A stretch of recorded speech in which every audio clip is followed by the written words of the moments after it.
My daughter-in-law raised her champagne glass, called me the old fat pig we have to put up with, and 200 people laughed. That's where we're starting. You and I. Not with the proposal, not with the dress shopping, not even with the bill. With the moment the whole room turned and looked at me like I was a joke. So grab a cuppa, or a glass of something stronger, and settle in. If you've ever sat through a family event wanting the floor to swallow you, you might feel this one in your bones. The band had just finished murdering Ed Sheeran for the second time. Fairy lights tangled around the beams of this ludicrously perfect barn in the Cotswolds. All white roses and candles and money. So much money. The sort of place people book to feel like they're in a glossy magazine, not Gloucestershire. They dimmed the lights for the speeches. Bradley had already done his. My boy, my only child, wobbling slightly. Voice thick with emotion as he thanked his amazing wife and our incredible parents. He mentioned his late father, Robert, briefly. He didn't look at me when he did it. A small thing, but it lodged. Then it was Sophia's turn. She stood, flawless in that mermaid-style gown I'd paid for, diamonds in her ears, a glass of champagne in one hand and a microphone in the other. Behind her, the huge floral arch I'd also paid for framed her like a saint in a stained glass window. Firstly, she trilled, "Thank you all for coming to celebrate with us, especially my family, for putting up with all the stress." And her eyes flicked to the top table, to me, and of course to the old fat pig we have to put up with, too. Silence, a half second of stunned quiet, like someone had sucked the air out of the room. Then a burst of laughter from her side of the family. The London set, all slim wrists, good hair, and old money faces, sitting together like a row of finely bred horses. I felt my cheeks go hot, not just warm, burning. My hand tightened around the stem of my glass. I could hear the fizz, the little hiss and pop of bubbles, absurdly loud. Be honest with me. If that had been you, would you have stood up and walked out, or would you have done what I did and sat very, very still? Sophia laughed too. A tiny delay, as if she'd suddenly realized the word pig had actually left her mouth and hovered in the air, but couldn't quite find the reverse gear. "No, honestly," she said, "I mean, she's been so generous. Haven't you, darling?" She gave me a bright, brittle smile, the sort that says, "Don't you dare make this awkward." Bradley stared down at his hands, didn't look at me, didn't say, "Oi, that's my mum." Didn't say anything at all. On my other side sat James Harrison, Sophia's father, chairman of Harrison Estates, dark suit, tie half loosened, flushed from the wine and the glow of being the father of the bride in a venue that screamed money. He chuckled along with the others. Out of habit more than humor, I think. "Very good," he murmured, leaning towards me. "She does have a wicked tongue. Our Soph." He patted my arm like you might comfort a nervous dog. I turned my head and looked at him properly then, and I watched the recognition bloom, slow and ugly, as he registered the name on the place card in front of me. Mrs. Margaret Harrison, Harrison Industries Limited. His eyes narrowed. "Harrison," he said, mostly to himself. You're not." "I am," I said, because sometimes monosyllables are kinder. "Margaret Harrison, Robert Harrison's widow." You could almost hear the cogs in his brain grinding. Harrison Industries, Harrison Estates. Old agreements drawn up decades ago when his grandfather needed land and capital and my husband's family had both. "Right," he said slowly. "Right. Well, we must have a proper catch-up. You and I. After the festivities." "Of course," I said. I smiled then. I know that smile worries people. It's the one I wear in boardrooms when someone forgets whose name is actually on the paperwork. Sophia's speech rambled on. Something about meeting at a friend's party in Chelsea, about how Bradley had spilt red wine on her shoes and she thought he was a waiter. Everyone laughed at that, too. He laughed. I watched him laugh at his own smallness to make them all feel big. I didn't hear most of it. I was counting. The cake, the dress, the flowers, the string quartet for the ceremony, the band for the evening, the venue hire, the open bar, the ridiculous horse-drawn carriage for the photographs just for the aesthetic. £312,000. Give or take a few thousand for last-minute upgrades. £250,000, and then some, to be the pig they had to put up with. You know when your jaw starts to ache because you're clenching it so hard. My dentist would have told me off. I could feel the old panic rising. That familiar, stupid, maternal instinct that says don't make a fuss. Don't ruin his big day. Swallow it for him. I've been swallowing things for Bradley since he was 12 and his father died.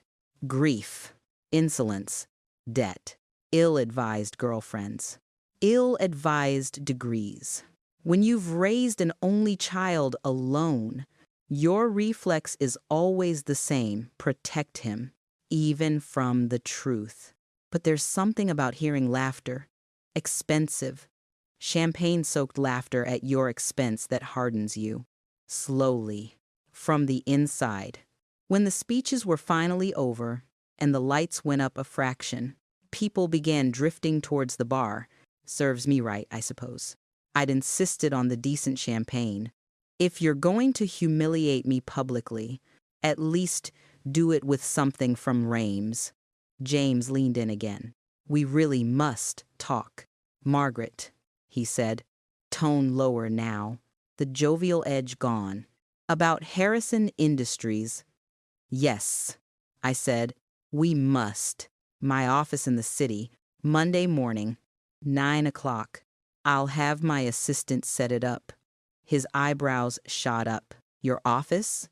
Harrison Industries head office, I said. As of last week, I'm the CEO. And as of last year, I control 51% of the shares. I watched the color drain from his face like someone had pulled a plug.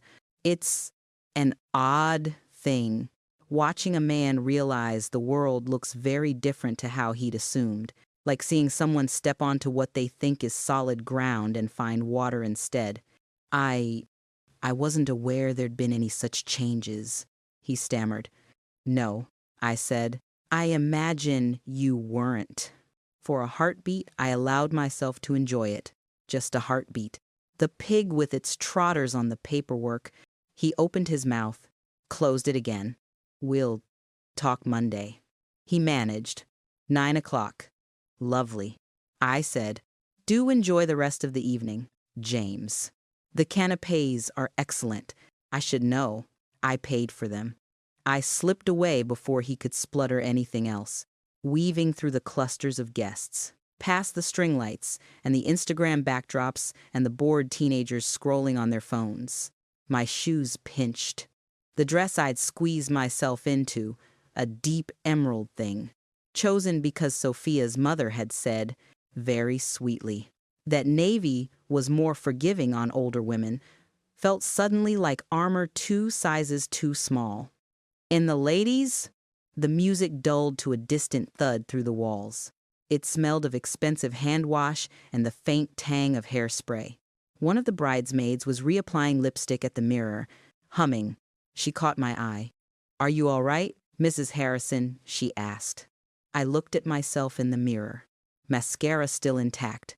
Lipstick smudged just at the corner. Jaw clenched. Yes, I said calmly. I'm absolutely fine.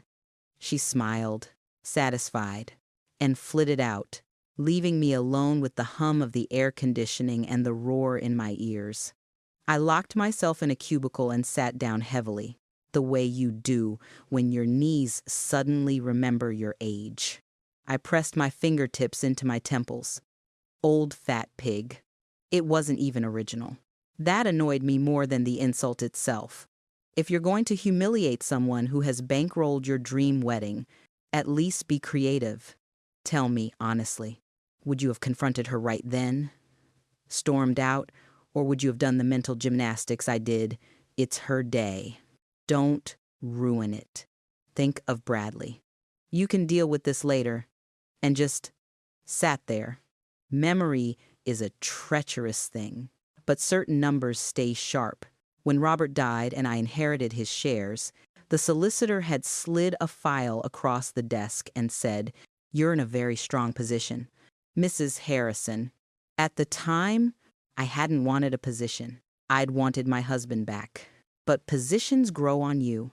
If you're not an idiot, over 15 years, I'd quietly bought more whenever they'd come available.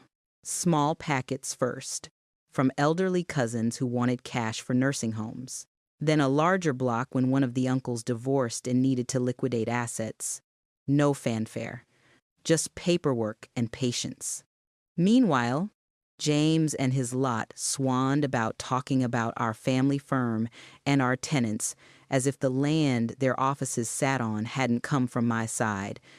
I could, as I sat on that closed lid in a toilet cubicle in a Cotswolds wedding barn, have destroyed them with a single phone call. I knew which bank covenants were close to breach. I knew which assets were mortgaged to the hilt.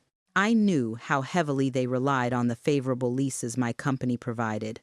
Instead, I'd paid for their daughter's fairy tale like a fool. My phone buzzed in my clutch bag. I fished it out, grateful for the distraction, and saw my assistant's name on the screen, Amira. Amira, 2147. Just a heads-up, HR mess has blown up. Formal grievance lodged against one of James's nephews. We've had to move the full board meeting to Tuesday, 10 a.m. Can you do HR first thing Monday instead? I stared at the message, then let out a breath that was half laugh, half something else. Of course, an HR mess. The universe does have a sense of timing. Somewhere in the building, one of the Harrisons was no doubt telling an assistant or a junior they were lucky just to have a job. Patterns repeat. If you let them. I typed back slowly, fingers steady now. That's fine. Schedule HR for Monday, 9 a.m. I'll see James Harrison at the office then as well, separate from the board. We'll kill two birds with one stone. 3 dots appeared on the screen as she replied, "Got it. I'll send calendar invites. Enjoy the wedding if you can, X." Enjoy the wedding. I unlocked the cubicle and stepped back out into the bright, unforgiving mirror light. For a moment, I just looked at myself. The woman everyone thought was some overindulgent, slightly embarrassing, middle-class mom with a checkbook and no life of her own. 62. Slightly thicker round the middle than I'd like. Crow's feet. A neck that no amount of fancy serum was going to turn back to 35. But also CEO, majority shareholder, widow of the man who'd actually given this whole glittering clan their springboard. I smoothed my dress, reapplied my lipstick, practiced a smile that didn't show my teeth. Monday was going to be very interesting indeed. And if you're still with me, you'll want to hear exactly how we got to a point where the pig owned the pen. Monday was going to be very interesting indeed. But you can't understand that boardroom without coming back 18 months with me, to the night my phone rang and everything still looked like a fairy tale. I was in the kitchen, in my dressing gown, eating toast over the sink like a teenager. The house was quiet in that particular way it is when you live alone, the boiler ticking, the fridge humming, the faint rush of traffic beyond the curtains. My phone lit up on the counter. Asterisk, asterisk, Bradley. Even now, my stomach does a little flip when I see his name. Habit, I suppose. When you spend years waiting for calls from school, from hospitals, from police, your nervous system never quite gets the memo that he's grown. "Mum," he said, breathless. When I picked up, I could hear cutlery, clinking glasses. That murmur you get in expensive restaurants where everyone speaks just slightly too loudly. Are you sitting down? I smiled, even though he couldn't see. I'm in my dressing gown. Darling, how much more sitting down do you want me to be? He laughed, half choked, and for a moment I heard my 12-year-old again, the one who used to come home from school bursting with some ridiculous story about a science experiment gone wrong. She said yes? He blurted. Mom, she said yes. You know that hot rush you get behind your eyes? Like you're about to cry, but your body surprised itself. That I leaned against the counter. Sophia, I said, stupidly, as if there were a queue of women proposing to him in Mayfair. She said yes. She's just gone to the loo. He said, laughing properly now. I did it, just like you told me. Waited till dessert. They brought out this stupid slate with "Will you marry me" in chocolate. She cried. Mum, she actually cried. And then she said yes. I looked across the kitchen to the photograph of Robert on the wall, a candid one. Him in the garden with Bradley on his shoulders. Both of them laughing. Your father would be so proud of you, I said softly. Yeah, he said, quieter. I thought about him. Actually, I ordered that Bordeaux he liked. Nearly choked when I saw the price. Of course you did, I said. Congratulations. My love, really. I'm so happy for you. And I meant it. In that moment, it was pure. No pig, no boardroom, no invisible invoices. Just my boy in a nice restaurant, proposing to the woman he loved. If you'd been listening in, then you'd have heard nothing but joy. Would you have spotted the fault lines yet, or would you, like me, have taken it all at face value? It was about a month later that the money conversation arrived, dressed up as something else. He came down to see me on a Sunday, flopping into the armchair in Robert's old study like he used to when revising for exams. He did that thing where he fiddled with his watch strap when he was nervous. I made tea. Proper tea. In a pot, because I am ancient, and that's how it tastes, right? So, he said, once we'd done the usual dance about work. Trains. Weather. We've been looking at venues. Lovely, I said. Anywhere nice. He named a hotel in central London that made my eyebrows go up on instinct. The sort of place foreign dignitaries use for discreet affairs and oligarchs use for brunch. They do this amazing package. He rushed on. Soph's cousin had hers there. It's kind of what her family expect. You know, I sat back, the mug warm in my hands. Expect, I repeated. That's a strong word. He flushed. I don't mean they're demanding or anything. It's just, they've always done things a certain way. Her parents' friends, her uncles, and that it's the circles they move in. You know how it is. I said mildly. You forget. I'm the pig. Remember, we don't get invited to Claridge's very often. He winced. Mum, don't. I let it go. That word wouldn't exist for another year yet. But the feeling was already there between us. Him slightly embarrassed by me. Me slightly amused by his embarrassment. What sort of costs are we talking about, I asked, because someone had to. He named a figure for the venue that would have bought you a reasonable flat in some parts of the country. Then the catering. Then the flowers. Then some nonsense about a live saxophonist for the evening. It all adds up, he said, shrugging heavily. Soph's parents are doing what they can. But with the business being the way it is, and you know my salary, Mum, I'm doing well, but I'm not there yet. Not for this. He spread his hands, helpless. There it was, the ask, but not quite asked yet. In the 14 seconds of silence that followed, I could feel each year of his life stacked up between us like files. Nursery fees, school trips, university rent in that wretched house in Leeds, the car, the deposit on his first flat. I'd paid for it all, one way or another, quietly, without making a fuss. Because that's what you do when you're both parents at once. I don't expect you to just hand it over, he said quickly, misreading my silence. We can do something formal, alone. I'll pay you back when my bonuses kick in, when things take off. I don't want Sophia to feel like she's settling. Her family already think I'm punching. I watched him, this grown man who was still somehow my boy, trying so hard to look like he belonged on that side of the tracks. My first instinct was to say no, to tell him he was mad, that love didn't need a hotel ballroom and imported peonies, that if Sophia's love depended on the thread count of the tablecloths, he should run. But it's very easy to talk about boundaries when it isn't your only child asking you to help him start his life. Be honest with me. What would you have done?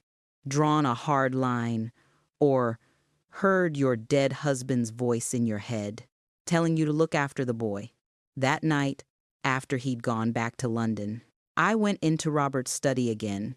It still smells faintly of him, old leather, printer toner. That particular aftershave he refused to give up, even when it went out of fashion. I opened the cupboard where I keep the files no one else ever asks about. The original partnership agreement from 1952. Yellowing but solid. Robert's grandfather's land. Their capital, their risk. James's grandfather listed clearly as the junior partner. I traced the names with my thumb. There were other files, too. Share certificates, bought and paid for over 15 years. My notes from meetings with the solicitors. The report I'd commissioned on Harrison Industries' performance. Flat growth. Under market rents. Staff turnover like a revolving door. On paper, I was already the most powerful person in that company. But I'd been content to sit quietly, collecting dividends, letting the Harrisons play at being lords of the manor. I thought of Sophia's easy laugh, the way she'd looped her arm through mine the first time we met and called me Mags. I thought of Bradley's voice when he'd said she'd cried when he proposed.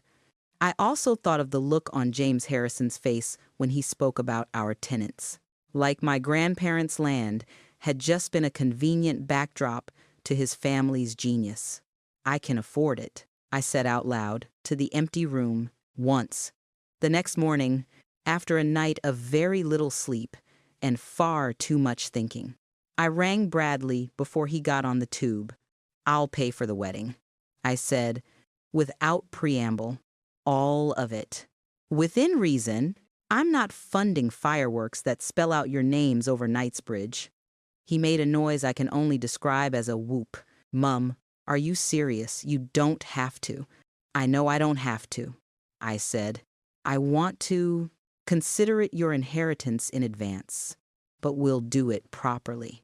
I want to see all the quotes, all the contracts, and I'm paying suppliers directly. I'm not transferring a lump sum into anyone's account so they can lose it on Instagrammable napkins. He laughed, relieved. Deal. Thank you. Honestly. Mum, you're amazing. I'll make you proud. I promise. I hung up and looked again at Robert's photograph. Just this once. I told him, and then I'll stop spoiling him. I swear. We both know how that promise turned out. In the months that followed, 2 things happened at once. On the surface, I became wedding mom. I went to tastings. I sat in meetings with florists who talked about statement installations as if they were negotiating peace treaties. I watched Sophia's eyes light up at every extra, the upgraded wine, the better band, the hand-calligraphed menus, and I signed the checks. Underneath, in the city, I became something else. I met with our solicitors. We reviewed the share register. With a few quiet purchases, we pushed my holding to 51%. No fanfare. Just a line in a ledger somewhere and a shift in the universe. I commissioned a full financial analysis from a firm that had no ties to the Harrisons. The report came back with exactly what I'd suspected: assets rich, cash poor, underperforming. Tenants paying well below market rates because we've known them for years. Family members on generous salaries with job titles that meant nothing. Your company could be doing twice as well with half the drama. The consultant had said, a little too cheerfully. Believe me. I'd replied, you haven't met the family yet. The board met 1 week before the wedding. James chaired, as he always had, polite, vague, unthreatening. We reviewed the report. Faces tightened. Excuses were made. And then, under any other business, the solicitor cleared his throat. In light of recent adjustments to shareholdings, he said, there is a proposal to appoint a new chief executive to drive the necessary changes. You could have heard a pin drop. James blinked. We already have a chief executive, he said, puzzled me. For the avoidance of doubt, the solicitor said, the majority shareholder has requested that Mrs. Margaret Harrison be appointed CEO, with immediate effect. There was a moment where I could feel the entire room recalibrate itself around me. I could have apologized, softened it. I didn't. I accepted the appointment, shook the necessary hands, and left them to their muttering. So by the time Sophia raised that glass at the wedding and called me a pig, I was already their boss. They just didn't know it yet. Do you see now why I didn't storm out and slam the doors?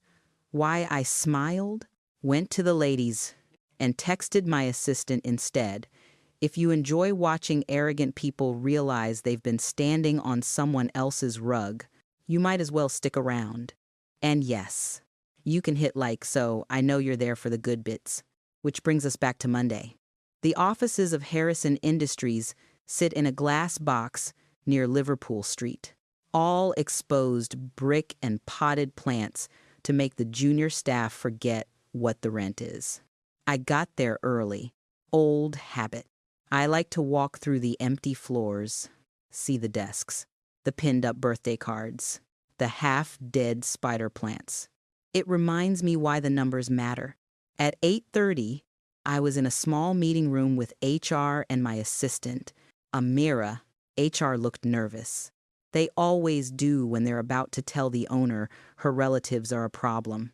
It's Edward, the HR director said, fiddling with his tie. One of James's nephews. We've had a formal grievance. Bullying. Undermining staff. Some comments that could be construed as discriminatory. It's been brewing for a while. I thought of Sophia's pig line and the way her cousins had laughed. Yes, I could imagine the comments. Process it properly, I said. Follow the policy to the letter. No shortcuts, because he's family. If anything, be stricter. We'll talk outcomes once you've done your investigation. The HR director looked almost relieved. Thank you, Mrs. Harrison. When they'd gone, Amira glanced at her tablet. James Harrison's here, she said. Do you want him in the boardroom or your office? Boardroom. I said, might as well get him used to the view. He came in at exactly 9, as if punctuality could make this his turf. Same dark suit, different tie. Less wine in his cheeks this time, more anxiety. Morning. Margaret, he said, trying for jovial. Rough night after the wedding. I always find the day after is when it hits you. Oh, I slept beautifully. I said, sit down. James, we've got a lot to get through. He sat at what he clearly still thought of as the head of the table. I let him. Positions are about more than chairs. I slid a folder across to him. You'll want to look at these. He opened it. The original partnership agreement, the updated share register, the minutes from the board meeting appointing me CEO. I watched his eyes track the lines, his lips moving silently as he read. This can't be right, he said at last. My grandfather was the junior partner. I said, your family have always been the minority. You just got used to pretending otherwise because it suited everyone not to correct you. He looked up, anger flaring. You could have told me. I didn't realize I needed your permission to own what I legally bought. I said, as of now, I hold 51% of the company. As of last week, I am the chief executive. You remain in place as managing director, reporting to me, subject to performance. Silence. His knuckles were white on the edge of the table. What do you want? He said eventually, the fight gone from his voice. Because it's clear, this isn't just about business. I considered him. He wasn't a monster. Just a man who'd sat comfortably on a cushion of other people's assets for so long, he'd mistaken it for his own. I want 3 things, I said. Firstly, your daughter will give me a sincere, private apology for calling me the old fat pig at my son's wedding. Not a PR exercise. A real one. She can take her time. But until then, I won't be attending any charming family gatherings. He flinched. Word gets around in families. Of course it does. Secondly, we are going to overhaul staff benefits, pensions, sick pay, parental leave, the lot. The company can afford it if we stop giving mates rates to tenants and salaries to relatives who don't earn them. I've got the numbers. I tapped the folder, and I'm prepared to invest about $2 million a year into doing right by the people who actually keep the lights on. He swallowed. $2 million. That'll hurt dividends. It'll help retention, I said. And ethics? Remember those. He had the decency to look away. Thirdly, I went on, Bradley will be coming into the company as a senior associate on a proper package. Not a vanity role. He'll work. He'll be monitored. And if he doesn't perform, he'll go, just like anyone else. James frowned. Is that wise, mixing family?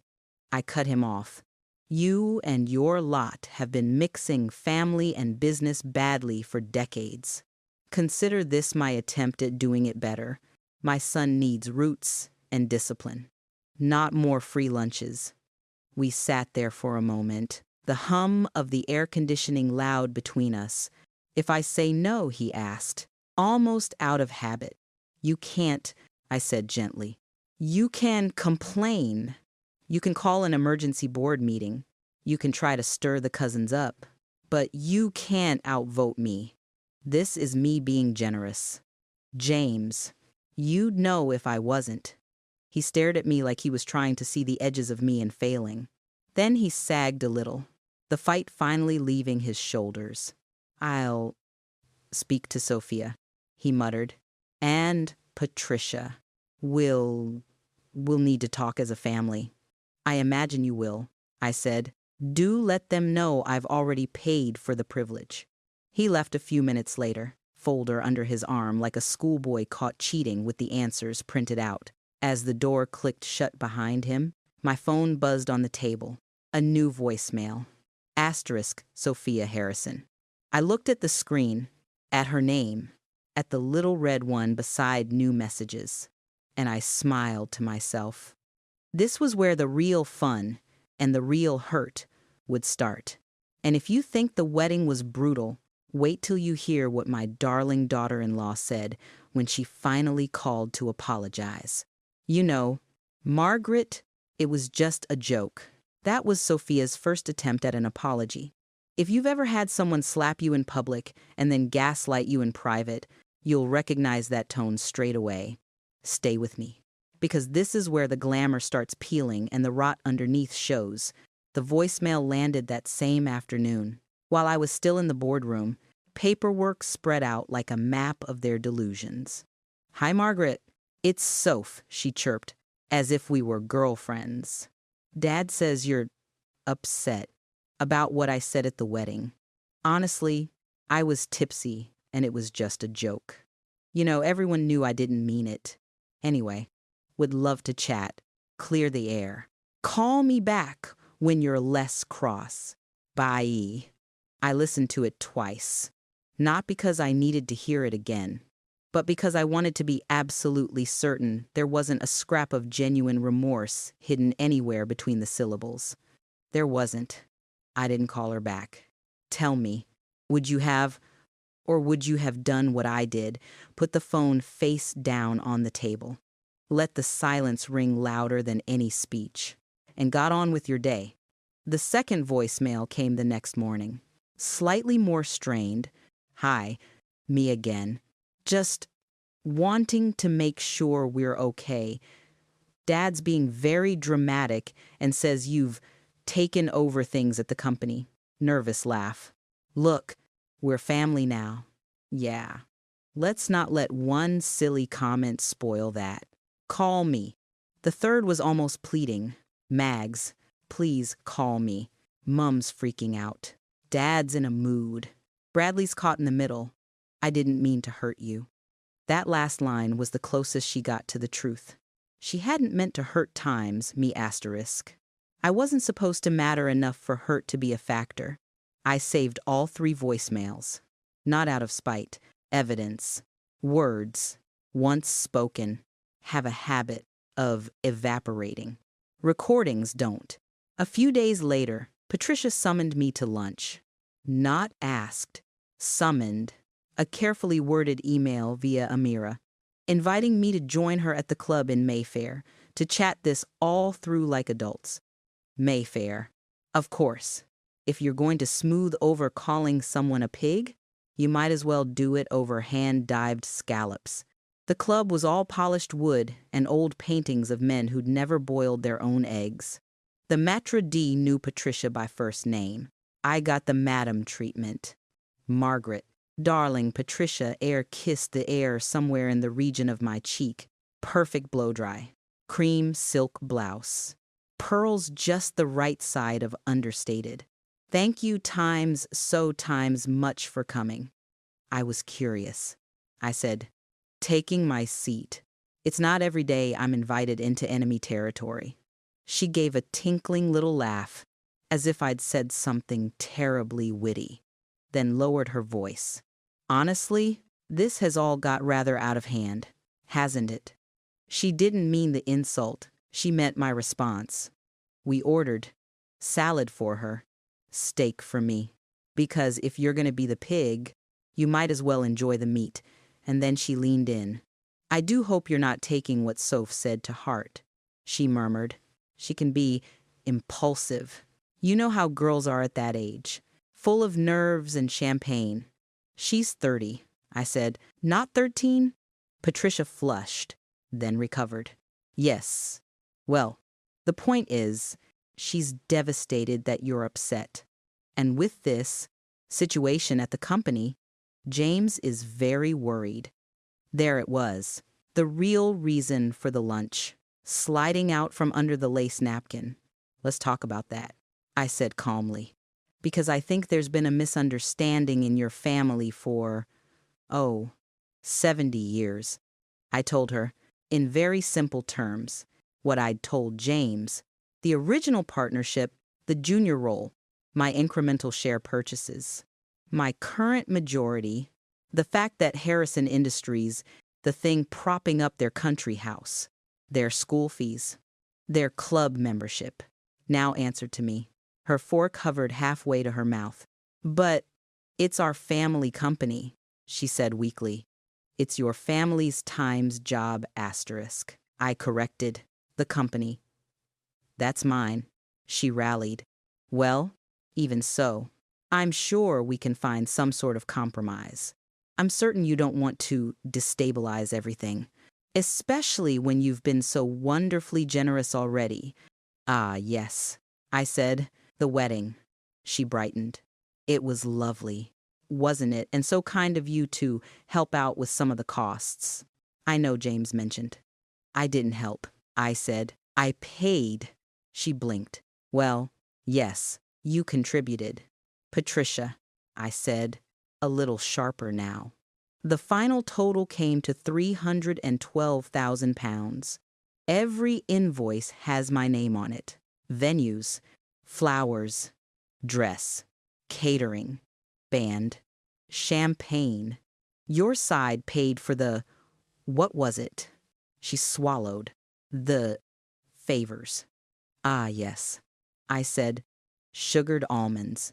So between us, we funded an entire small business sector. She tried to smile, failed. James said, James didn't know. I said, because he never asked. He assumed, as you all did, that the pig at the table was there to be carved, not consulted. Patricia's hand trembled slightly as she set her fork down. We are times, very times, grateful, she said stiffly. Truly, but, Margaret, you must see how all of this looks. You, sweeping in at work, talking about rent rises and performance metrics and cutting, family roles. And now this talk of apologies, of consequences. I corrected quietly. That's the word you're reaching for. Consequences. Sophia called me a pig. She did it in public. She did it knowing I had paid for the room she was standing in. She has left 3 messages, none of which contain the word sorry. I'm not ruining anything, Patricia. I'm just not cushioning it for you anymore. Be honest with me. Do you think that's harsh, or do you hear that and think, asterisk, finally asterisk? She stared at me for a long moment. Then, very quietly, she said, James says if things don't change, we might have to sell the house. I didn't rush to comfort her. I let the sentence sit there between us like a damp umbrella. Then, perhaps, I said eventually, James should have paid more attention to the company while he was busy maintaining the illusion of the house. Her eyes filled with tears, not crocodile ones, real. It's hard to see your castle is built on someone else's sand. Talk to Sophia, I said more gently. Tell her to call me when she's ready to speak like an adult, not a girl performing for her cousins. We parted politely. She didn't air kiss me on the way out. The real apology came that Friday night. I was in bed with a book when my phone rang. No voicemail this time. Straight call. Asterisk, Sophia Harrison, times on the screen. I nearly let it ring out. Nearly. Then I remembered I was supposed to be the grown-up and swiped. Her voice, when it came, was small, raw, Margaret. Yes. I'm so sorry, she blurted, all in one breath. I'm so sorry. What I said at the wedding was vile. I was drunk and scared and trying to be funny, and there's no excuse. You didn't deserve that. You've been nothing but kind to me, and I humiliated you. Tears. You can hear them, even over a line. Something inside me unclenched a fraction. Thank you, I said quietly. I appreciate you saying that. And I lied, she went on, voice shaking. About why I said it. I wasn't just being stupid. I'd primed them. You see, my family, I'd told them you were difficult, controlling, that you use money to manipulate Bradley, to keep him close. I made you sound like some horrible, clinging mother who can't let go. So when I said it, they thought they were laughing at something true. I sat bolt upright. The room seemed to tilt. Why, I asked, when I could trust my voice. Because he told me that's what you are, she whispered. For years, he said you meddle, that you judge his choices, that you hold everything you've done over his head. He said you'd never really let him grow up, and I believed him. The words did something to me I wasn't expecting. Hurt, yes, but also clarity. A sick sort of click, as pieces slotted into place. I thought of every sideways look from her relatives. Every time Bradley had flinched when I'd offered to help. Every time he'd made some little joke about me interfering when all I'd done was ask if he was eating properly. You know, those moments where you realize you've been the villain in someone else's story for years, and you didn't even know the book existed. Thank you for telling me, I said slowly. That can't have been easy. It isn't fair. She sobbed. None of it's fair. I was cruel to the one person who's actually times done, times anything. You paid for everything. You built the company they all show off about. And I called you a pig like some teenager. I'm so ashamed. I stared at the darkness, at the outline of the wardrobe, my son, downstairs in his nice flat, telling his fiancée that I was the controlling one. Are you safe? I heard myself ask. Absurdly. He's not. He hasn't. Oh God, no, she said quickly. He's not like that. He's just proud. He can't stand feeling like he's under you, under anyone. So he twists it, I suppose. Makes you the problem so he doesn't have to feel like one. We talked for another hour about her childhood, her parents, the pressure she felt to live up to this glossy Harrison image. By the end of it, I liked her more than I wanted to. That was annoying. When we hung up, I lay there in the dark with my heart thudding and a sentence throbbing in my head. Asterisk. It wasn't Sophia who betrayed you. It was Bradley. The next morning, James turned up at my house with a face like week-old milk. Can we talk? He asked, hovering on the step like a Jehovah's Witness who'd lost his leaflet. I made coffee. We sat at my kitchen table, the same one where I'd once helped Bradley with his maths homework. He talked about the company, the rent rises, the tenants threatening to leave, the cousins in uproar about their jobs. It was all very dramatic. The board is in meltdown. He groaned. They think you're going to gut the whole thing. I'm going to fix it, I said. If gutting is required, so be it. He pinched the bridge of his nose. Why now? Margaret, why not talk to me before you? Pulled the rug. Because if I'd talked, I said, you'd have smiled, said all the right things, and then done nothing.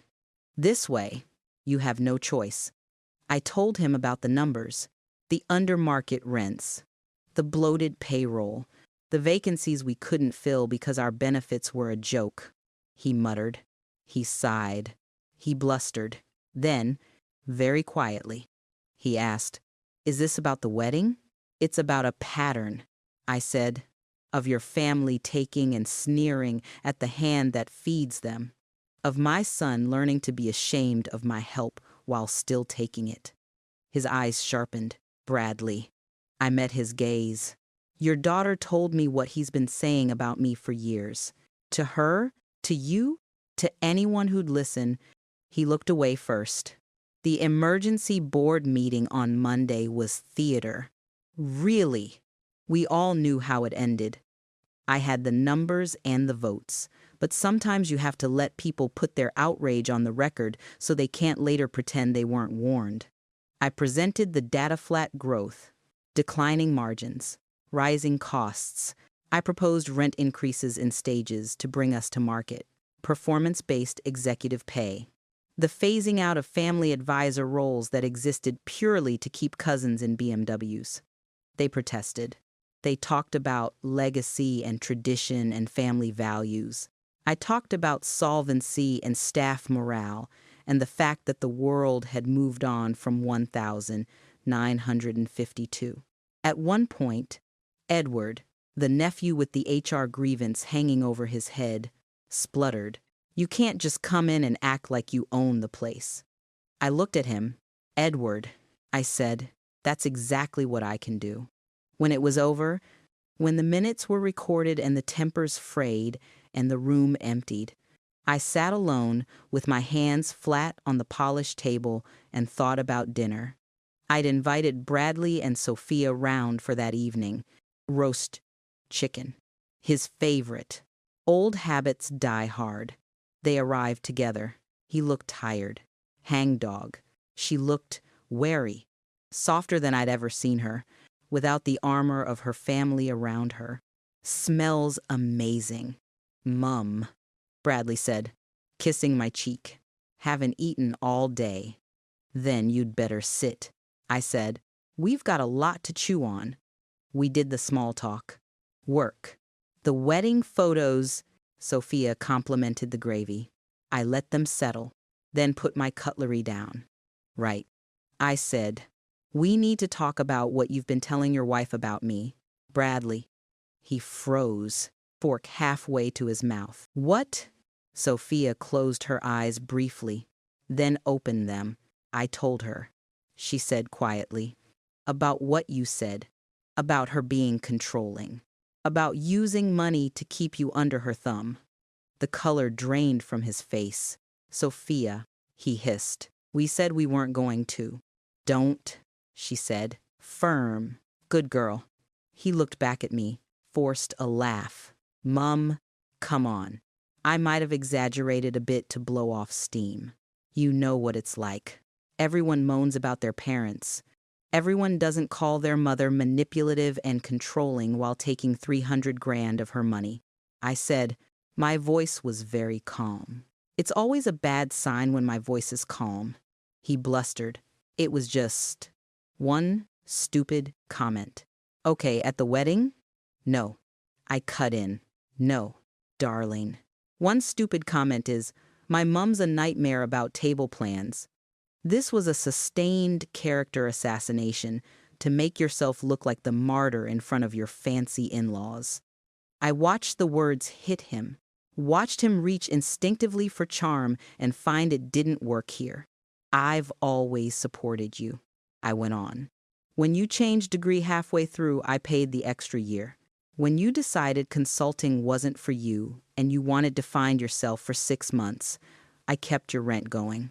When you wanted that car you needed for work, I signed the finance in my name so you'd get a better rate. Where, exactly, has this monstrous control been hiding in all of that? He was breathing fast now. You always times remind times me. He snapped. Every time. You bring it up. You make me feel like a child. I remind you, I said, because you forget. Conveniently. You want the benefits of a rich, invisible mother and the image of a self-made man. You can't have both. Silence. The kind that hums. Sophia's eyes were wet. Bradley, she whispered, you never told me about the car. Or the extra year. He looked trapped, like a fox in a snare. It's not like that, he said desperately. I was going to pay her back. Things haven't taken off yet. Work's been enough, I said. I was suddenly very tired. I'm done having this same conversation dressed up in different outfits. I reached for my phone on the table and hit speed dial. My solicitor answered on the second ring. Evening. Margaret. Everything all right. I put it on speaker. Hello, Daniel. Sorry to bother you out of hours. Quick question, how soon can we revise my will? There was a tiny pause. We can draft an amendment this week, he said. What did you have in mind? Bradley stared at the phone as if it were a live grenade. I'd like to remove my son as primary beneficiary, I said, looking straight at Bradley. We'll set up a charitable foundation instead, staff scholarships, community housing, that sort of thing. I'll want to leave him something small and conditional, but the bulk of the estate should go elsewhere. We can work out details tomorrow. Mum, Bradley choked. What are you? Daniel was all business. Understood. I'll email you a draft in the morning. Do you want to book in to sign later this week? Yes, I said. And Daniel, make a note in the file that this instruction is being given while I am completely sober, of sound mind, and very clear about my reasons. He almost laughed. Consider it noted. Speak tomorrow. Margaret, I hung up. The room was so quiet I could hear the tick of the kitchen clock. Bradley's face had gone slack. You can't be serious, he whispered. Mum, you can't just erase me. I'm not erasing you, I said. I'm erasing the assumption that you're entitled to everything I've built, no matter how you treat me. He pushed his chair back so hard it scraped. We can fix this, he said. voice cracking. We can fix it. Mum, don't do anything stupid. Please. I looked at my only child, the boy I'd raised, the man who'd happily painted me as a monster to avoid feeling like a leech. And I thought, asterisk, you haven't even told me the worst thing you've done yet. If you think cutting him off from my will was brutal, wait till you hear what came out of that manila envelope he brought me next. The worst thing he'd done was written all over the manila envelope he slid across my kitchen table. That envelope is where part 3 was really heading, whether I knew it or not. If you thought changing my will on speaker was harsh, wait until you hear what I found between those paper clips and red ink totals. It was the next day, Tuesday, and the house still felt thick with what had been said at dinner. You know when an argument leaves a residue on the walls, like smoke, that. I didn't hear from Bradley that morning. I heard from James instead. My phone rang at 8, just as I was buttering toast. Asterisk James Harrison times flashing up, as if he were a debt collector, and not the other way round. Margaret, we've got a crisis. He blurted, not even bothering with good morning. Half the tenants are on the warpath. They've had the letters about the rent reviews and they're threatening to walk. Patricia thinks you're trying to bankrupt us. There it was not times we asterisk, not times the company asterisk, but times us asterisk, the Harrisons, the default center of the universe. Good morning, James, I said. Nice to hear from you too. He huffed. This is serious. You can't just hike rents 40% and expect people to smile and pay up. I didn't. I said, we're bringing them up to market level over 3 years, not 3 minutes. If some of them are only surviving because we've been subsidizing them for a decade, then we've actually been doing them a disservice. Better they adjust now than collapse later. You're punishing us, he snapped. All this because of one stupid remark at a wedding. Careful, I said softly. This isn't about your daughter's mouth. This is about your family treating a multi-million-pound portfolio like a charity shop plaything. The rent rises are business. The wedding was personal. Don't confuse the two. You'll only make yourself dizzy. He went quiet. In the background, I could hear Patricia's voice, shrill and muffled, and the clink of crockery. Patricia says you're destroying the family, he muttered at last. No, I said. I've just stopped protecting you from the consequences of your own choices. I know that line sounds neat now. I promise you it didn't feel neat then. It felt like tearing off plaster and seeing how deep the rot went. At 10, we had the internal meeting, the new structure for Harrison Industries laid out in cold, black type on a printout. No more fake roles. No more consultancy fees to cousins who couldn't read a balance sheet. A proper COO, a finance director who'd actually qualified post 1990. HR elevated, not shoved in a cupboard. And James? Reduced, formally, to what he'd effectively been for years senior figurehead in charge of client relationships, reporting to me, with objectives he'd have to meet if he wanted his bonus. He sat there at the end of the boardroom table while I talked everyone through it, his jaw tightening each time a familiar surname lost a comfortable niche. This is humiliating, Edward muttered under his breath, eyes on his new job title, which, for the moment, was simply suspended pending investigation. Humiliation, I said, is calling someone a pig while standing in a room their money paid for. This is restructuring. I caught myself after I said it, wondering whether I'd gone too far. Then I thought of my staff on rubbish sick pay while the Harrisons swanned about on company tickets to Wimbledon and decided I didn't care. Be honest with me. Would you have pulled your punches there? Or, if you'd spent 15 years watching a family confuse manners with morality, would you have let that one land? By lunchtime, I'd signed off on the new organogram and a thick packet of letters from HR. We'd be hated for a while. Then, if we did it right, we'd be respected. That's how these things go. I was back in my office, just debating whether I dared risk a sandwich at my desk without someone accusing me of ignoring them. When Amira buzzed through, "Bradley's here," she said quietly. "He looks awful. Do you want to see him?" That's a special kind of sentence for a mother. The mix of irritation and fear in 3 words times. "He looks awful, asterisk." My heart did a small, traitorous thud. "Yes," I said, "put him in here." He walked in carrying the envelope like it weighed 10 stone. No suit jacket, just a crumpled shirt and gray face, stubble darker than I'd ever seen it. "Mum," he said, closing the door behind him, "we need to talk." There it was again. We need to talk. Nothing good has ever followed that phrase. He sat down opposite my desk, placed the envelope very carefully between us, and pushed it towards me with 2 fingers. His hand was shaking. "What's that?" I asked, though a part of me already knew. "Everything," he said. "Everything I should have told you months ago." I opened it.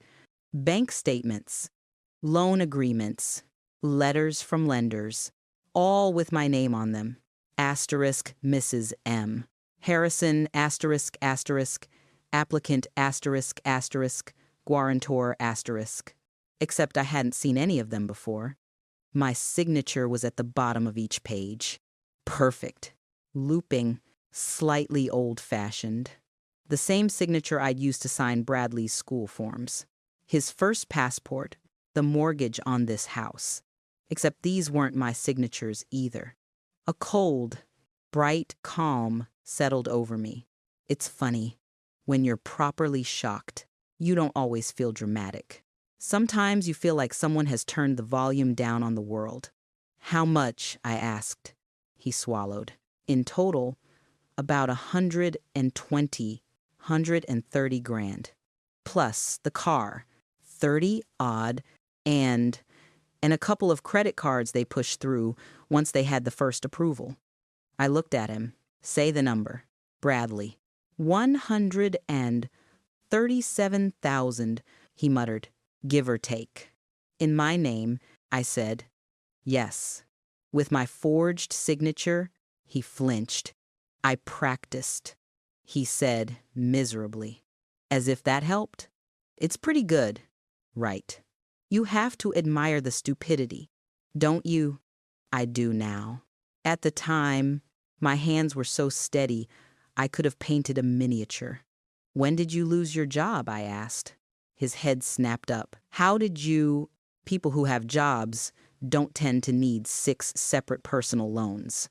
I said, "Unless they're engaged in some very expensive hobbies I don't want to know about."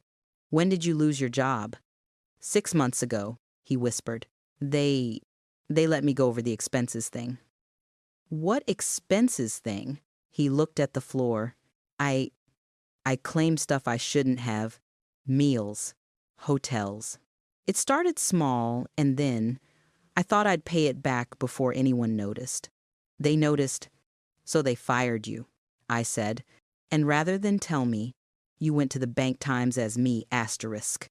Got them to approve loans at a decent rate based on my credit, and used that to plug holes in your lifestyle."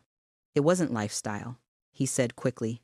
"It was the wedding, deposits, the flat, bits of debt I already had. Lifestyle," I repeated. "Your lifestyle." He put his head in his hands. I was going to fix it. I swear, something would come up. A new job, a bonus.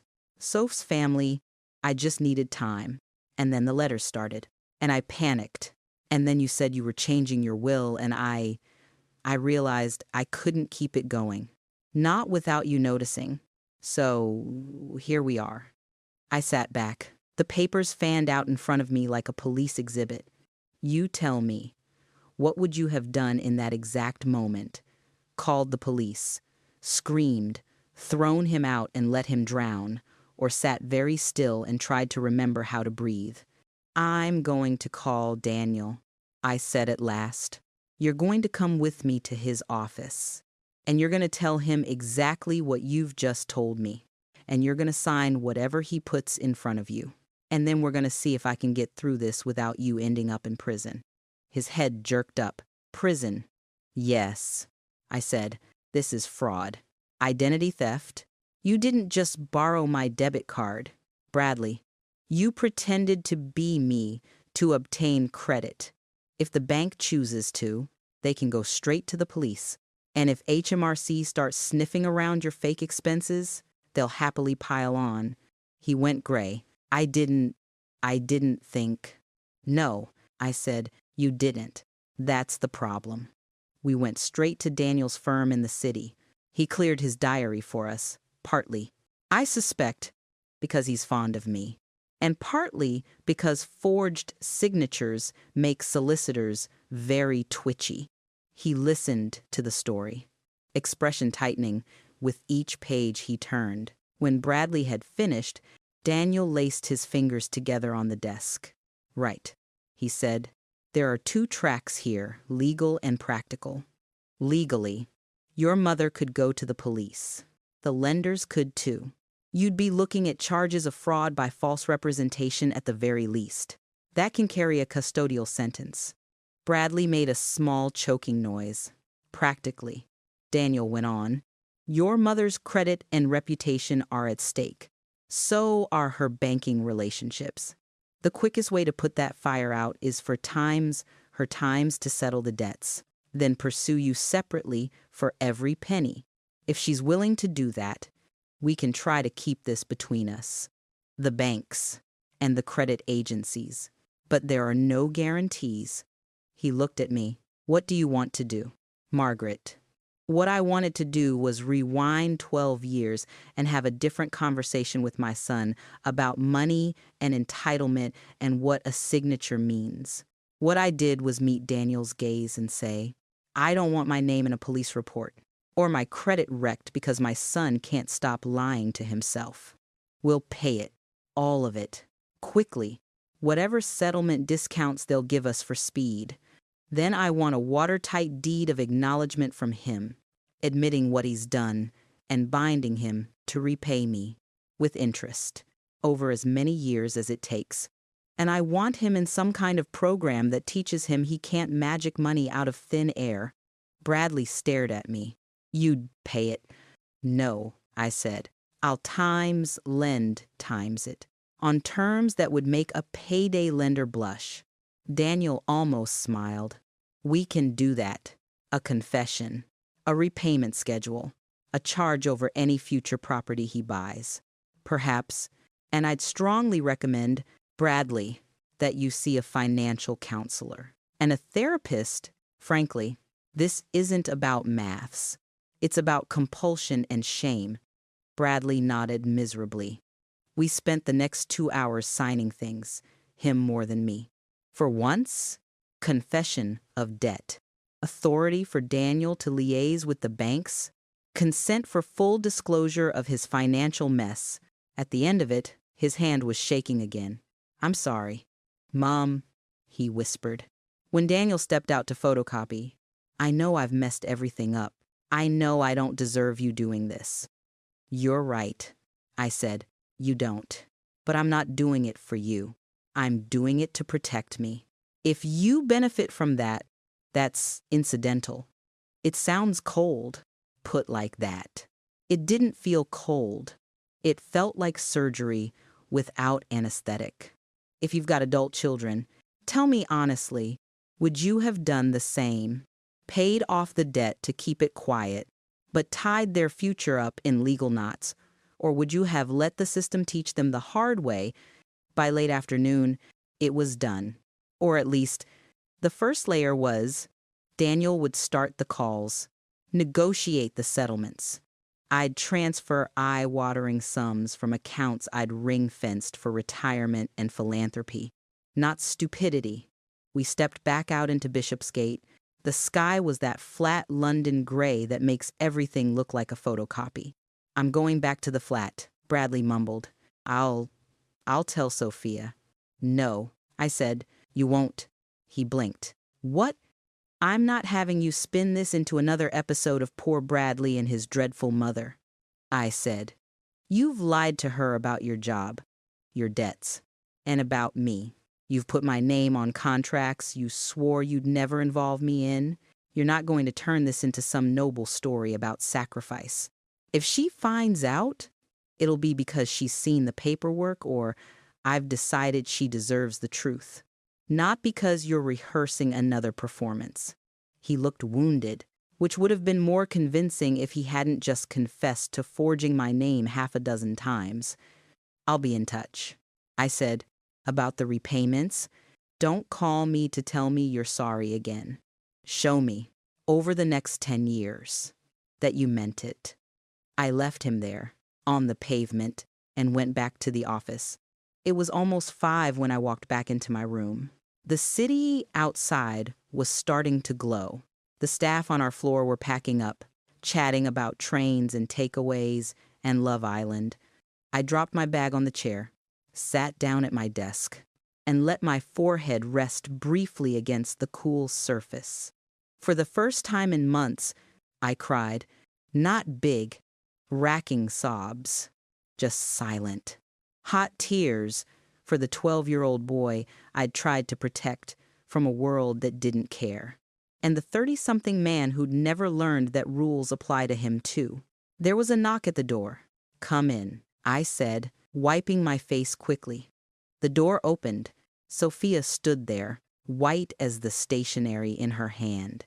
The same manila brown of those envelopes peeking out of her bag. Margaret, she said, voice shaking. I've just found something in the flat. Loan agreements. In your name. With his handwriting all over them. She stepped forward and laid the papers on my desk. My forged signature staring back at me from the bottom of each page. Her eyes met mine. For the first time since I'd known her, there was no arrogance, no performance, just horror. Tell me, she whispered. Tell me this isn't what I think it is. And that, my dear, is where we really stop pretending in this family. Tell me this isn't what I think it is, Sophia whispered, staring at my forged signature. That's exactly where we left it. You and I, in my office, with my daughter-in-law holding my stolen name. So don't worry. I'm not going to peddle you some neat little moral. I'm going to show you exactly how messy it was. I picked up one of the sheets she laid on my desk. Halifax, fixed rate personal loan, $30,000. My name, my handwriting, if you didn't know me as well as I do. It's exactly what you think it is, I said. Her knees just went. I saw it happen. I came round the desk and steered her into the chair opposite mine before she folded on the carpet. He forged these, she breathed. Didn't he? Yes. Her eyes flicked up to mine, wet and wide. How long have you known? Since this morning, I said. He brought me his own copies. All of them. He's just left my solicitors, having signed more confessions than most criminals manage in a lifetime. That got through the fog. So, you're not in on it. I had to laugh at that, though there was nothing funny about it. No, Sophia, I didn't sit there practicing my own signature in a notebook so I could ruin my own credit rating for the thrill. She winced. Sorry, it's just I saw the names and the addresses, and I thought, maybe you'd agreed and just not told me. I have many weaknesses, I said, but if I ever voluntarily signed up to pay 130-odd thousand quid for someone else's lies, I'd expect you to have me sectioned. There was a beat of silence. Then she did something I hadn't expected. She started to laugh. A short, hysterical little laugh that turned almost immediately into sobbing. I passed her the box of tissues I keep for staff who've just been told their jobs are redundant. I didn't expect to be handing them to my own daughter-in-law. Why didn't he tell me? She gasped, dabbing at her eyes. Why didn't he say he'd lost his job? I thought he was just stressed. Because he prefers the version of himself he sold you, I said gently. Successful consultant, clever with money, slightly put upon son with a scary, controlling mother, Less fun to be the man who got sacked for fiddling expenses and then committed fraud. She flinched at the word fraud. Good. Words should sting when they're accurate. Sit tight, I said. He doesn't know you're here, but he will by the time he gets off the tube. If you're up to it, I'd rather we did this once, with all three of us in the room. Be honest with me. If you were her, would you have stayed or walked out and let him find out in an empty flat with a Post-it on the kettle? She swallowed hard. No, she said. I'm staying. He doesn't get to spin this into another story where he's the victim and you're the villain. A small, grim satisfaction warmed my chest at that. Progress. I texted Bradley Times, my office. Now, no excuses. No kisses. Not today. He arrived 20 minutes later, sweaty and out of breath. Shirt untucked like a teenager late for assembly. When he saw Sophia sitting opposite me with the papers on the desk, he stopped dead. Oh God, he said. Soph. Don't, she said. One word, flat as a slammed door. He looked between us, eyes wild, like a fox suddenly realizing all the exits are bricked up. I stayed standing by the window, arms folded. Let them have the first moves. You forged your mother's signature, Sophia said quietly, tapping the loan agreements. In our flat, at our table, while I was sitting in the next room thinking you were doing work. He opened his mouth, closed it again. I was going to fix it. He managed. Mum and I have a plan. No. I cut in. *I times have a plan. You're the subject of it, not the architect. He shot me a pleading look. Mum, please, can we not do this here? Where would you prefer, I asked. The police station. You could have bottled the silence. Sophia looked at him like she'd never seen him before. You told me your mother refused to help when work got tough, she said slowly. You told me she turned her back, that you had no choice but to take high-interest loans because you were too proud to ask her for more. And all this time you were forging her name behind her back. He groaned. I didn't? I was ashamed. Okay, I messed up at work. I thought I'd get another job in a month. 2 tops. And then 1 month turned into 6 and the bills didn't stop and you still wanted the wedding. I wanted a husband who told me the truth, she snapped. Not a show. If you'd sat me down and said, I got fired, I'm in a mess, we need to scale everything back, I'd have been upset. Yes, but I wouldn't have married a stranger. He stared at her. You could see the calculation in his eyes. Can I charm my way out? Can I cry? Can I blame? The usual tools. Suddenly blunt. If it helps, I said quietly. Daniel's confident we can deal with the banks without charges. As long as the repayments happen and you keep your nose clean, this doesn't have to end with you in court. But that doesn't touch what's happened between you two. That's not my jurisdiction. Sophia wiped her face again. How can I trust anything you've told me? She whispered to Bradley. Our life, our money, our future, it's all been makeup, just enough to look good in pictures. My throat tightened a bit at that. I'll admit, because that's what this whole clan had been doing for decades, painting over cracks and calling it heritage. If you're listening to this thinking, this is my husband, this is my wife, this is my child, I said, and yes, I mean you. You're allowed to admit you've seen the same performance. You're not mad. You're just finally seeing backstage. Bradley scrubbed his hands over his face. What do you want me to say? He muttered. I'm sorry. I know that doesn't fix it. But I am. I hate myself for it. I hate what I've done to you. To Mum, that's a start. I said, but here's the thing about hating yourself. It's very flattering. It keeps the focus on your feelings instead of fixing what you've broken. He looked stung. Good. Sometimes cruelty and honesty are twins. Sophia stood up. Her hands were shaking, but her voice had settled into something colder, clearer. I'm going to go and stay with my parents. She said, I need time. I need to think without you in my ear, telling me which bits of this were just jokes or bad decisions. Bradley went pale. Soph, no, we can get through this. We're married.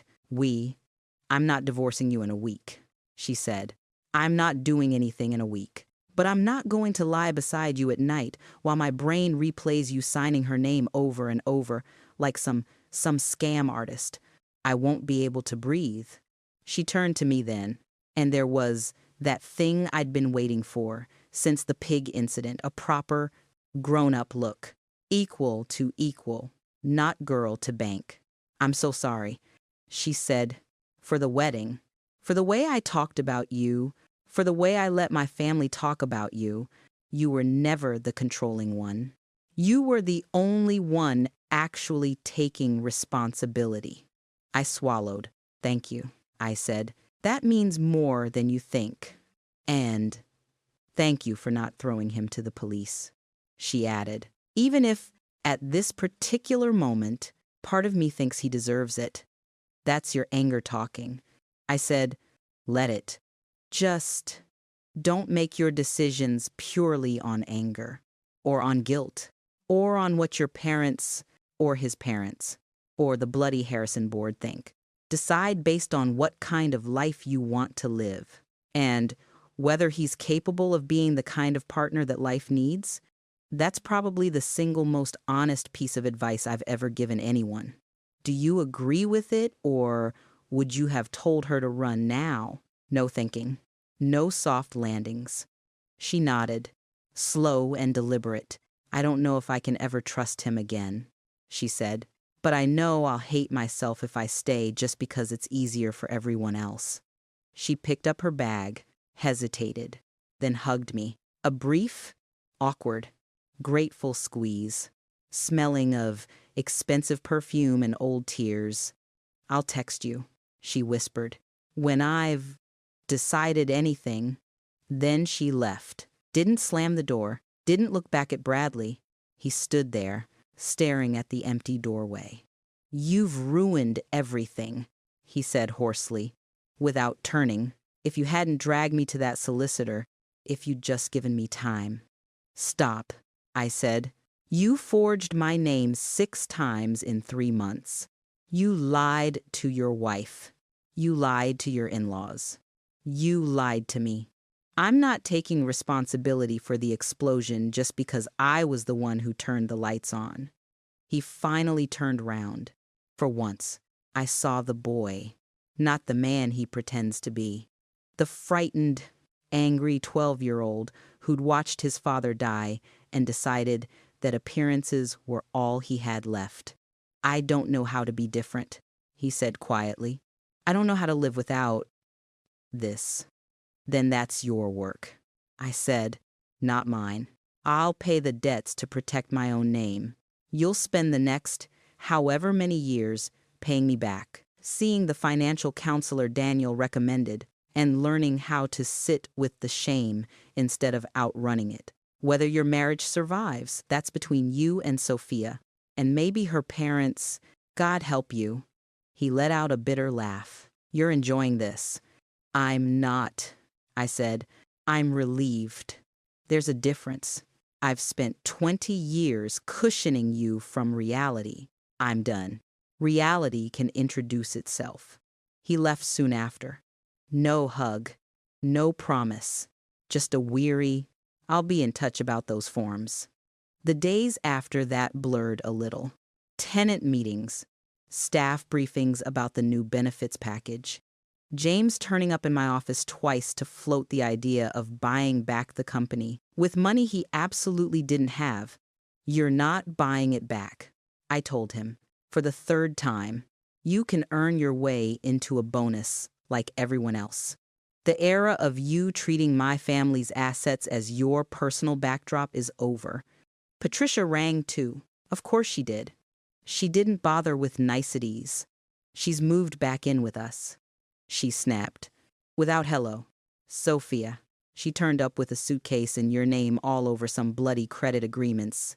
Do you have any idea what you've done to my family? Yes, I said. I've stopped underwriting its lies. She says, you advised her to leave him. I advised her to think. I corrected. Thinking and leaving are not the same thing. If she chooses to go, that won't be because of me. That'll be because of the man she married. You've destroyed him. Patricia hissed. You and your power plays. You could have covered this quietly. No one needed to know. I thought of the pig toast, of Sophia's first voicemail, of Patricia sitting opposite me in Mayfair, pretending not to understand where the money came from. Someone was always going to know. I said, fraud has a way of leaving a trail. Consider this the cheap version. It could have been police cars and press headlines. She made a wounded noise. You're enjoying this, aren't you? You've been waiting for a chance to bring us down. No, I said, and I realized it was true. I've been waiting for a chance to stop bringing you up. That's all. She hung up on me. I let her. If this sounds like a row you've had with in-laws, blame, projection, everyone frantically pointing anywhere but themselves. You can say so in the comments. By the way, it's not just you, it's epidemic. The final piece, for now, came a week later. I was at home, late, with a glass of wine and a spreadsheet open on my laptop, projected cash flow, now featuring a large, unpleasant outflow labeled Idiot Son Debt when my phone buzzed. Asterisk, Sophia. My stomach did a small, involuntary twist. I opened it. Asterisk, asterisk, Sophia 2214. Asterisk, asterisk, asterisk. At my parents, have told them they're not getting any more free rides from the company. They're furious. It was oddly satisfying. Asterisk, have also told them, whatever happens with Bradley is my decision, not theirs. They're less keen on that bit. Asterisk, thank you for being honest with me, even when I didn't deserve it. I hope we can talk properly soon. X, asterisk. I sat there, staring at the screen, the words blurring slightly. No decision. No, I'm leaving him or I'm going back. Just boundary lines. Drawn, at last, by someone other than me. I looked across the room at the folder on the sideboard, my new will draft, the foundation paperwork. Bradley's confession of debt, symbols of lives reordered. For the first time in a very long time, I felt something approaching peace, not happiness. Not yet, just the quiet of a house where one woman has finally stopped volunteering to be the pig at everyone else's feast. I texted back, eventually, asterisk, take all the time you need. My door is open if you want to talk, to him, to me, or to both of us. And whatever you decide it for you, not for the optics. And then I put my phone face down and finished the spreadsheet. As for Bradley, I don't know if he'll keep up the repayments. I don't know if he'll stick with the counselor, or if he'll relapse into shortcuts and stories. I don't know if my will stay the way it is, or if, in 5, 10 years, I'll soften. What I do know is this: for the first time in my life, my love for him and my money are no longer welded together.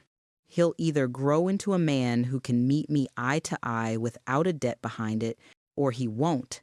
And that, my dear, is a cliff I'm finally willing to let him walk along without me underneath, ready to break his fall.